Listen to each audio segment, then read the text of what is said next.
Happy New Year once again, and welcome to Tea Time on Plus TV Africa. My name is Elsie Godwin, and I've got Ewaoluwa, Oritu, and Ifeoluwa, Osunkeye. Hi. Happy New Year once again. It must be a female inside joke. Yeah, you're lost on this one. I'm actually not lost, but it what? Wouldn't be that funny to me. Yeah, you guys understand better. You understand, yeah? This is a new year. It's a new year. Don't let me see what I have in mind, because I'm giving my life to Christ. What you have in mind? Say it. This is the best time to spill, you know? Please? The new year has got so many people on some emotional vibe, and of course, for many, social media is the medium for expression. Let's take a look at New Year messages from some of your favorite celebrities. We'll be right back.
Welcome back. So yeah, that was quite interesting. And people are setting New Year goals. This is what I want to get for the year. This is how I want to behave for the year. Although we have one that caught our attention, we'll talk about it later. But for you guys, do you believe in setting New Year goals, and how important is it to you if you believe actually? I don't believe in New Year resolutions or New Year goals. I believe that every day should be a day to better yourself. So it's not about the New Year. So as the days go by, I just hope to be a better me. That's all I can hope for. Okay, for me, I believe in New Year resolutions because I feel like it's a way of comparing what you were last year and what you are now, and setting new targets for yourself. I mean, and for me, it's so important because when I make New Year resolutions, I write them down and I read them every day, and it just helps me stay focused or motivates me even when I'm like trying to go off the line. When I read those things, I'm like, okay, I need to achieve this before the end of this year. And I feel like everybody should do that. It's just okay. I mean, everybody wants to be a better person, and as it may sound somehow that new year, new me, but I believe that new year, new me thing works, to be honest. Okay. Looking at it from the angle you put it, like writing it down and setting target to say, okay, I have to reach it, and looking at it again and again, maybe it makes sense. But you see these people that would wake up in the morning before, I think they start from 25th basically, or maybe from the beginning of December of the outgoing year, they start telling you, oh, I'm cutting off fake friends. Oh no, those cutting off people, they are cutting. This year we are sharing scissors. Please cut me off quickly. Like, I don't think that's what the year is about. People you think that are bad to you have been good to you at some point. The one you think is very terrible is somebody's desire. Just pick the lesson and make room for amendments. Like, life is not that deep. How about you? Do you believe in resolution? I mean, that's why I said if I'm looking at it from her angle, it makes sense. But I feel like the year is just a continuous journey for me. I mean, if I did not work hard to get to where I am right now, I wouldn't automatically be here. So I just have to keep on working at it. And also shooting higher. So if I'm here now, where do I want to be next week or next 6 months? Or just keep growing. That's your resolution. That's the thing. I feel like everybody makes it's just not putting hold a on. name to it. Yeah, I was going to say that. Like, it's just people calling it different things. Do you understand? You might not call it resolution, but at the end of the day, it is still resolution, because in your mind, you don't have to write it down or whatever it is. You know that you have a target. You want to be a better person. I'm not the kind of person you wake up to say, oh, what do you want to see yourself in 5 years and all that. I don't believe in all that stuff, right? I believe in working at it every day, taking up opportunities, making sure you don't let them pass you by, bettering yourself and all that. So it's a continuous thing for me. Wait, let me get you. Right now, you don't have like long-term goals or short-term goals. Like, you don't have in your head, there's nowhere you want to see yourself, or there's a position that you want to see yourself, and that's what you're working towards. You're just waking up every day and living the day as it is. Is that what you do? I mean, I am waking up every day and living the day as it is. So you don't have like and I know that I want to anything. make impacts on a larger scale.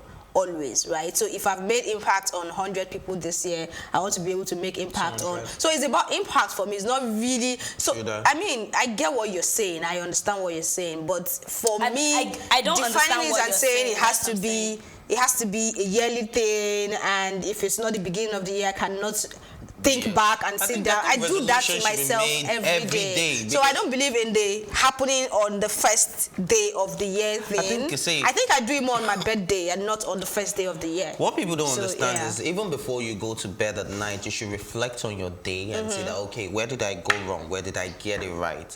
And then that should be your resolution for each time you leave. Every time I wake up and I breathe, I have a resolution to be a better me, which is how it is. Maybe because I've been through serious, I've been in serious places in my life where I lost people that are close to me. So in my head, I feel like, what if I'm not even here in the next?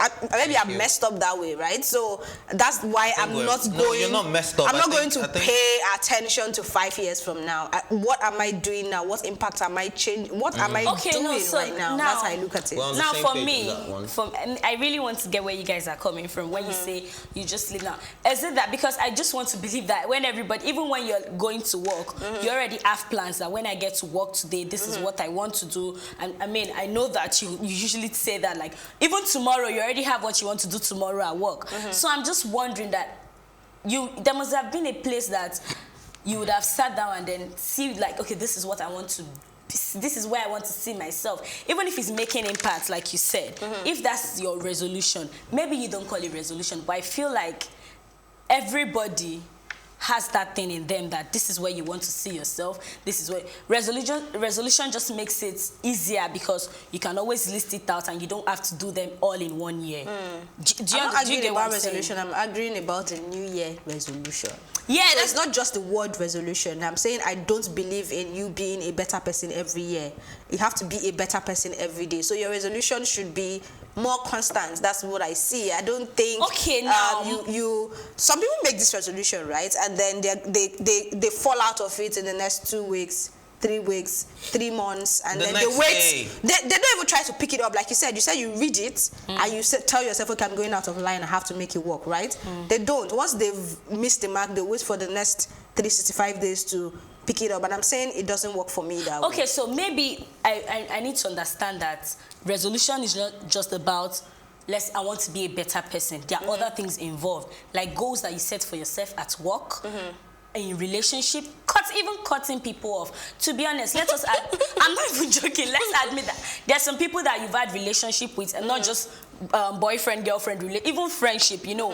And at the end of the day, you see that I was working with this person all through this period, and nothing has changed. Instead, this person is not helping me in any way. You know, issues can happen. Anything could have happened. It's okay. For me, I feel like it's okay to cut people off, but don't make it look like. I mean, if you want to cut people off, you don't have to make announcement that I want to cut you off. Cutting people off is not even a resolution, if you ask me, because how is that going to make a better you? It's a resolution, because if you're working with somebody and the person is having a negative impact in your life, and at that point you feel like having a negative. But if I have friends that are not contributing to my life in any way, either positively or negatively, and I just find out that okay, these people are just time wasters. Every time I'm with them, it's probably to chill, and we're not talking about how to make money and all of that. Please, it's a point in my life where people that help me chill are important in my life. Please, if that's the friendship, no, you should. Let me finish. If that's the friendship you want, I mean, I feel like from what you're saying, I think we should learn to put people where they belong. So you have friends for chilling. You have friends you talk about your plans with and your ideas with, and they help you fine tune it. I have different people for that. So I have an idea, and it makes sense. There are some people you don't have some kind of conversation with, especially when it has to do with like your personal life or your work or something that is going to make you better, because you know they have nothing to offer. And also, when you're saying people are not adding to your life, you also have to look at yourself and ask yourself, what have I added to this people's life? Is it just about me? What do I bring to the table? What is going on? You know, so I think for me the word friendship is very strong. I don't throw it around, which is why when people see me, I'm like, oh, I thought that girl is your friend, and I can pause for a moment. I'm like, okay. Then my brain will tell me, Elsie, you have to use the word friend. If not, you'll be tagged something as okay. Yeah, I know her. She's my friend. I mean, and nobody can even force me to use that word friend, because it's very important. I know people use it, but so when they say that to me, that girl is your friend, I say it immediately. Like, no, she's not my friend. We talk. Okay, so since we are making resolutions, let's make one I'm not each. making resolutions. Let's just make one each. I don't understand. This is for people to make resolutions. I mean, it's not compulsory. I've made my own resolution. I do it every year. I mean, since I started making resolution, I've not been able to meet up with all of them 100%, but I can say that I've done like 80%. And one of my resolutions this year is that all the list of things I wrote down that I want to achieve, I must achieve it 100%, not like the way I used to have. Okay, my resolution this year is to have fun. Like, I want to have And my resolution this year is to be as selfish as I can be. It's about me. Now that's it. That's I mean, that's a good one. I still don't believe in New Year's resolutions. Anyway, one of the many posts that caught our attention is that of reality star Alex Unusual. She decided to make her expression that of confession. She said, and I quote, "At some point, I had a lot going on. I got suicidal. The bad part about it was that I told no one. I only ran away. Thanks to God, I realized that that wasn't and will never be an option. Hashtag suicide is not the answer. Secondly, at another point, something terrible happened and I was down to 16,000 naira. I thought my life was over, but guess what? I survived. I never thought less of myself or took a wrong route to come out of it. I never accepted less. And I moved forward. Hashtag fall and get back up."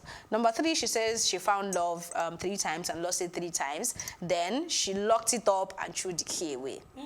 Number 4, which is the final one, she said, and I quote, "My vow to protect my happiness was one of my best decisions and it saved me." End of quote. So, I love that part. Yeah. I love that part. Protect your happiness. That's very important. 2020, I mean, that should be on everybody's list. Which is why I said I'll be as selfish as I can be. Because it's all about me. It's all about my happiness. It's all about my joy. It's about my peace of mind. I'm not putting anyone first anymore. Right. I mean, I like that Alice put this out so that other people out there will know that these celebrities are human beings too that go through stuff. And I like that she was being real about everything. I don't know if you guys saw a troll after she did this confession. Did you see it? No. What did the person say? And she now said, okay. She now said, I think the troll was like, how about when Toby slept with you? And then she replied with something very nasty. And then one of those popular blogs, you know, with their very crazy captions, giving crazy caption. I can't really say that on TV, but... I mean, I think 2020, everybody should still, all those people that used to come and throw people, you need to get a job and find a life, to be honest. After, how can somebody put this thing out and all that can just come to your head is Toby Bakari? Like, well, if you think Toby Bakari slept with her, she already said that she found love 3 times. Maybe it's part of the 3 times. And she's moved on. Life happens. Relationship happens and it ends. So, I don't know why people She said something about this stupid person or this something person made it into 2020. Like, she was shocked. Like, how can you be this dumb and then you made it into 2020? No, to be honest, people need to slow down out there. I don't know. Sometimes I'm like, how do people think? I think some people are just so interested in what people do with their private parts that it's just so... I was trying to say that with a straight face. Well, you will never let me be great. Their private parts or their private life. Did you make a mistake? No, I'm not making a mistake. You're People so are so concerned about concerned with about what people do with their private parts that is so alarming. Like, how does it affect you? How? So, okay, I mean, it's not even a new gist. And it was a lady, sadly. Guys do it too. I think we have more male trolls online, so don't even start at all. But speaking of confessions, let's just play a game. Let's all confess to something we did in 2019. Let's start. Yeah. No, let's start with you. No, we'll start with you. No, I started the game. It doesn't have to be something stupid or something. No, anything, just any confession. Okay, all right. Go ahead. Yeah, give us an What idea. No, what you... Come on, If you are not starting, then we are moving let's on. play Ife. confession. Then, confession. Ife? Okay, in 2019, I found love and I'm sticking to the love of my life. I love you, baby. Okay. That's my confession. For me, 2019 was going all well till I decided. To bring a man into it, and it didn't just end well. So, like in Alex's voice, it's locked and the keys thrown away. I was going to say exactly the same thing she said, but let me put it in another way. You said what we did, right? Yeah. In confession. So I was stupid enough to try to love, like I thought it was love, and so I think that's the. How come we're all on the same love team? No, you're on no, your own is positive. We're happy for you. It means maybe 2020 is for me or her. Okay, so Yeah. another Both of us. confession. Maybe I'll be getting married in 2022. Who knows? Oh, that's I beg. Shift. Moving on real quick. Author, lawyer, and social commentator Rino Mokri says many New Year predictions don't come true. In his Twitter post, he said, and I quote, "I really wish pastors would stop giving New Year predictions. Many of them don't come true, and many of those that do come true are so vague they could have referred to anyone. It undermines believers' faith and, frankly, not necessary." End of quote. Ife? I don't know. I think Reno Mokri has always been vocal about a lot of societal issues, and How is this a societal issue? Yeah, fake pastors, fake prophets, people prophesying things that don't come to pass. It's part of the society. It's part of the myopic side of being Nigerians, because we take religion way too seriously in this part of the world. And so I think I partially agree with what he's saying, because a lot of these pastors, I've seen a lot of fake pastors that they'll tell you this and this and this and this and that, and then none of it happens at the end of the day. So I think they should even stop it completely. Stop giving the prophecy. I've seen like 5, because after I read this story, and I went to pastors' prophecies, I've seen like 5 different pastors that they've given their prophecy for 2020 already. Really? Yes, and some of them are contradicting each other. This one will say Nigeria will move forward in 2020. This one will say if we don't do this, Nigeria will not. Okay, progress. so let me jump in there. If you're talking about those words, I believe, for me, I believe they're just words of faith. Do you get? And faith, if you believe words of faith are different from prophecies. If they call if they call it prophecies, then it is what is supposed to happen and not what. Words of faith are what you're hoping to happen. But when you say prophecy, you've seen it, and it is supposed to come to pass. Okay, I'm sorry to bring, I'm not like, I don't want to quote the Bible, but let me just give this short story. Even when Elijah was smelling the rain and was feeling the abundance of the rain, he didn't stop praying. Do you understand where I'm coming from? These people can say that these good things will happen. At the end of the day, if you're not working towards it, or you're not praying towards it, or you're just waiting for it to happen, it will not happen. Or if you do something that changes itself, yeah. And then for me, I feel now I want to focus on the fake pastors now that just give the fake prophecy. I think I will talk to the people here. I will address the people. I feel if there's no audience, there's no drama. It's because people keep giving them attention. And trust me, those people are saying it because people like to hear what they want to hear and not what they should be told. If a pastor is telling you the honest truth, it will not have that big audience, the large crowd in his church. That's why these people are telling them the good stories that they want to hear. So the moment is that people right? That's a question. Now, my point is the moment, as I said, the fake ones, I'm not saying all pastors now. So the moment people start realizing that, okay, well, even if a pastor is saying this thing, if I don't work towards it, it will not happen. You will see that you start paying less attention to all those words of magic. God is not even a magician. So all those things cannot just happen like that. If you don't work towards it, if you don't pray towards it, because I'm a believer and I believe in praying, if you don't pray towards it and if you don't work towards it, it's not going to, even if your pastor says it 1,000,000 times. Okay, but I think the people, I don't know, I think the people Reno is talking about is, there's something they call them, and I'm trying to remember the word, but it's actually something they study even when they go to theology school. So it's more like suggestions, but according to them, faith is backing their suggestions. So in a congregation, there's there is always somebody that has stomach pain. So you start from there and say, oh, that stomach pain is healed, and something. So it's basically an act of guessing. So they keep doing it, and then it clicks. For the ones for prophecy of the country and all that, see, me say I have prophecy for Nigeria already. It's no matter. But I mean, there are people who specialize on that. They are not prophets, but they just use their knowledge of what happens around to speak a lot of things in the congregation. I see people coming out because the words are directed. I mean, you have more than 500 people gathered. There is something somewhere that has to be related to somebody in that gathering. So I don't know. Reno talks about so many things, and this one, I guess, is making sense this time around. Yeah, I mean, there's no lie in what is said, but I don't think it can be applicable to all churches. Of course. That's why I said fake pastor. Okay, that's how I wrap up this episode of Tea Time. Thank you for watching. And remember, you can join the conversation by using the hashtag Tea Time on social media or tweet at us at Plus TV Africa. You can also watch Tea Time on Oritu TV and in London on Ben Television. My thank you as always to go to my co-anchors, Ewaoluwa, Oritu, and Ifeoluwa, Osunkeye, and the entire production team. My name is Elsie Godwin saying thank you for watching and enjoy 2020.